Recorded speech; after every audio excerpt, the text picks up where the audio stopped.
Welcome back ناظرین، ہماری گفتگو جاری ہے طاق راتوں کے بارے میں۔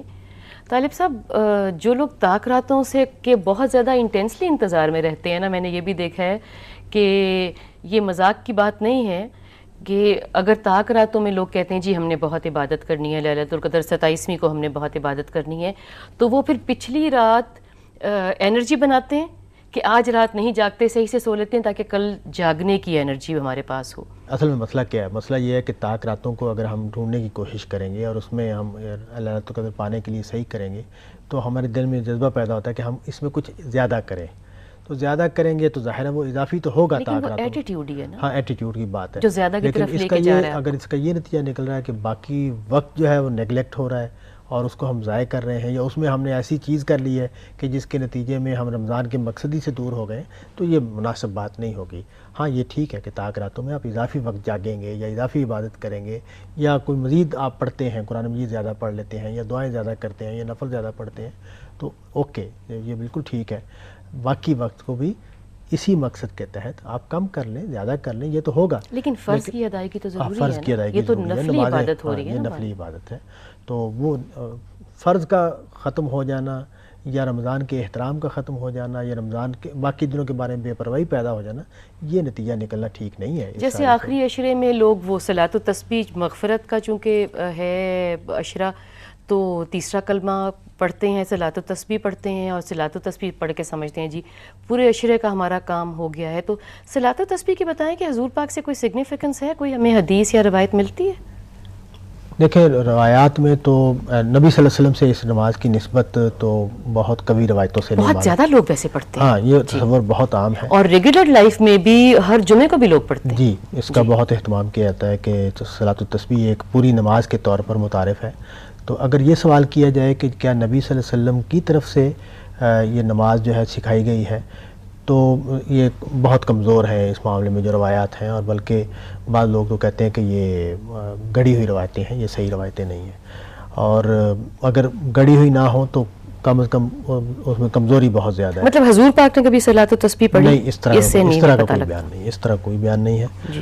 باقی رہ گئی یہ بات کہ دیکھیں ہم نفل پڑھتے ہیں، ہم فرض پڑھتے ہیں، تو جو مقرر اذکار ہیں نمازوں کے یا جو جن کو تبدیل نہیں کیا جا سکتا وہ چند ہیں، صحیح۔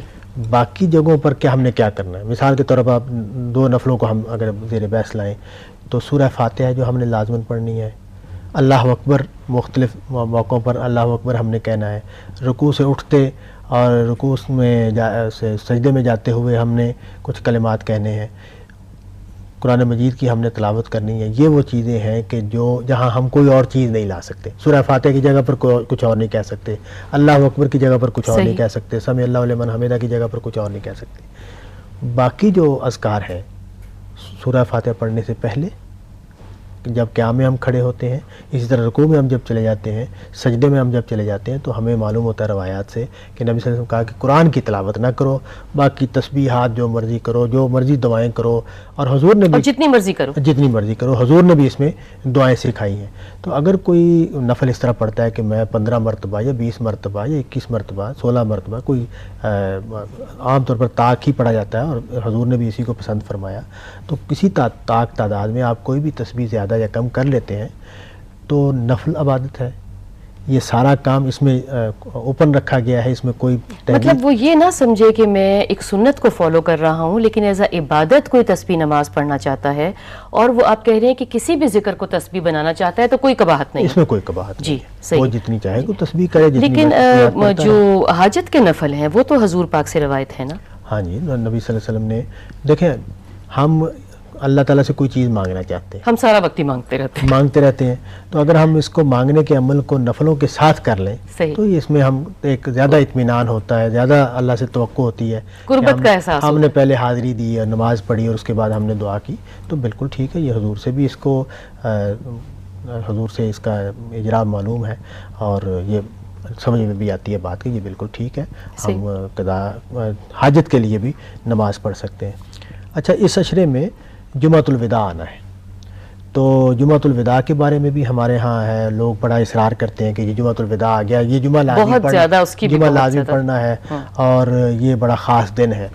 ہم جمعے پر پہلے بھی بات کر چکے ہیں کہ جمعے کا دن اصل میں ہے کیا، اصل میں ہے کیا، اس کی فضیلت کیا ہے، اور اس میں اصل میں اللہ نبی صلی اللہ علیہ وسلم نے جو طریقہ جاری کیا ہے اسے دو مقصد اس سے حاصل ہوتے ہیں. ایک تو ریاست کی سطح پر مقصد حاصل ہوتا ہے کہ ریاست میں دین اور دنیا کی تفریق ختم ہو جاتی ہے، اور دوسری طرف دین کا جو امت میں جاری رہنا اور لوگوں کو دین بتانے کا عمل کا جاری رہنا اور لوگوں کا اپنے رہنماؤں کے ساتھ وابستہ رہنا دینی اعتبار سے، اس کی شکل دینی اعتبار سے بھی اور دنیاوی اعتبار سے بھی. آپ کے دنیاوی مسائل ہیں، آپ کے وسائل کے مسائل ہیں، وہ بھی ان کو آگاہ کریں تاکہ مدد ہو سکے آپ کی. اچھا، اب یہ نیچرل بات ہے کہ جمعے کا دن جب رمضان میں آئے گا تو خاص ہمارے دل میں توجہ پیدا ہو، اس لیے کہ ایک خاص دن ہے، ہفتے میں ایک خاص عبادت کا دن ہے، تو یہ ایک نیچرل بات ہے. اور وہ اکٹھ ہونے کا ایک خاص دن بھی ہے، اور رمضان اب جا بھی رہا ہے، اور رمضان جا بھی رہا ہے، تو اس کی طرف خاص توجہ ہوگی. لیکن اگر ہم قرآن مجید سے یا نبی صلی اللہ علیہ وسلم کی روایات میں دیکھیں تو ہمیں ایسی کوئی چیز نظر نہیں آتی کہ جس میں ہم کہیں کہ یہ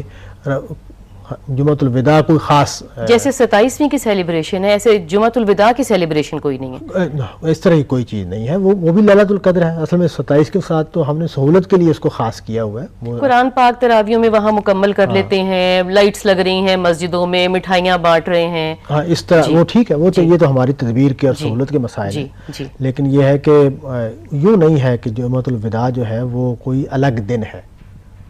یہ بات ٹھیک ہے. یہاں تک بھی کہا جاتا ہے جو نافرمان کہہ لیں یا ضدی بچے ہم کہہ لیں، ہم ان کو کہتے ہیں اچھا بھائی جمعے کا روزہ تو رکھ لو. بالکل، یہ ساری باتیں ٹھیک ہیں. اب ایک عام سطح پر اور فطری دینی جذبے کے تحت ان کو ہم یہ نہیں کہیں گے یہ غلط بات کی جا رہی ہے. یہ ٹھیک ہے، جمعۃ الوداع یعنی آخری جمعہ، رمضان کا آخری جمعہ ہے، ہم اس کی طرف زیادہ متوجہ ہوں تو اس میں بھی میرا خیال ہے کوئی حرج نہیں ہے.